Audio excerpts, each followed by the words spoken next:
Hey, so how's it going? This is Re-Up again, showing you how to get optimized with your SEO and how to improve your Google rank so people can find you online.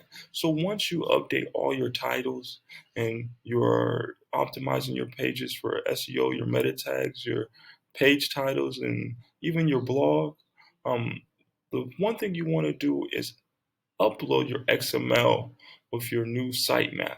So once you upload this, it will help you rank on Google and help you be able to be found on Google. So Google could scan your website and find your new blog posts, but and also see how optimized you are for SEO.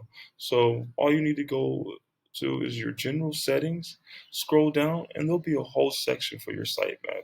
Once that's done, you could upload that here and it's an XML file. We could do that for you since it's a little bit more technical, but you definitely need to be done adding pages to your site so we could get the correct sitemap done for you. All right. Once you are done with that, you'll be ready to go, and Google will love you a lot more.